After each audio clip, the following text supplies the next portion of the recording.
Hello, I'm Tyler Cowen. I'm a professor of economics at George Mason University. My latest book, co-authored with Daniel Gross, is called Talent: How to Identify Energizers, Creators, and Winners Around the World.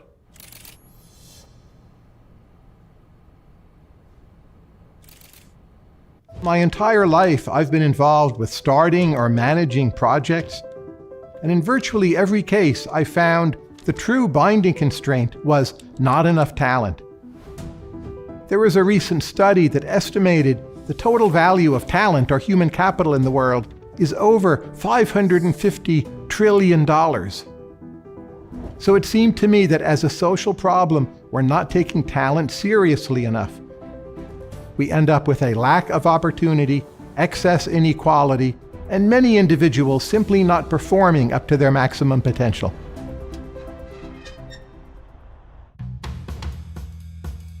John Hammond was one of the great musical talents of the 20th century.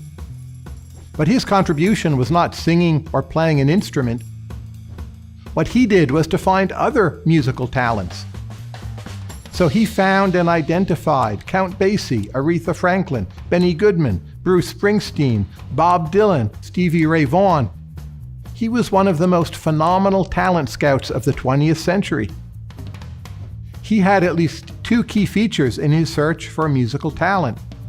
First, his primary motive was love for music.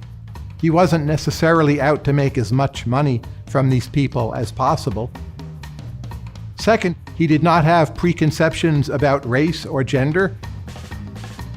And he, you could say almost ruthlessly, was devoted to hearing quality and then seeing through the process of advancing those people in their careers. What I'm saying in my book with Daniel Gross is that we need more John Hammonds, but in every single walk of life. There are so many problems in how talent evaluation is done today. In larger corporations, the problem tends to be too much bureaucratization, too many boring interview processes that just make everyone a little bit numb. The interviewer goes through some rehearsed questions, the interviewee goes through some rehearsed answers. Everyone knows it's a bit phony. Neither side really learns that much. But I think that's also just the beginning of the mistakes we're making. One problem is that people, when hiring, they're too prone to hire other people like themselves. Those are virtues they find relatively easy to detect.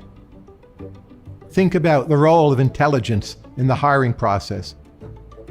For people who are highly intelligent, highly skilled, the evidence is that they are overrating intelligence. For any kind of job, there might be some basic minimum level of intelligence that would be required. But when you look above that level, it's remarkable how weak is the correlation between success and intelligence. There are other factors, such as drive and determination, energy levels, how well you work with other people, leadership skills, charisma. All of those can be more important than intelligence. So I wouldn't say that everyone overrates intelligence, but it's the smart people who do, and that's exactly the problem. If you're hiring people, you're also looking for people who are undervalued by the rest of the market. The way you really do well is by finding undervalued talents where the rest of the market is not seeing something. It could be the market doesn't understand fully how talent works. It could be a case of prejudice. There can be issues across race. There can be qualities that might appear negative, like neuroticism. But actually, for a lot of jobs, neuroticism is a good thing. For your own success, focus not only on talent at the absolute level, but focus on which talents are the truly undervalued ones. I think another area where you find major biases is gender in the workplace. For instance, there is good evidence that very smart men tend to underrate how smart the very smartest women are. In most cases, I don't think it's explicit prejudice or chauvinism, though there is some of that. Men, when they interview women, at least on average, they tend to put too much weight on how they perceive the woman's personality, whether they individually find it pleasant or agreeable. That might matter for the job, but very, very often it doesn't. I think by being more open and just trying to look past some of your immediate emotional reactions, you can make better decisions. Disability is a very important topic in the workplace today. But let me first say, I don't even like the word disability.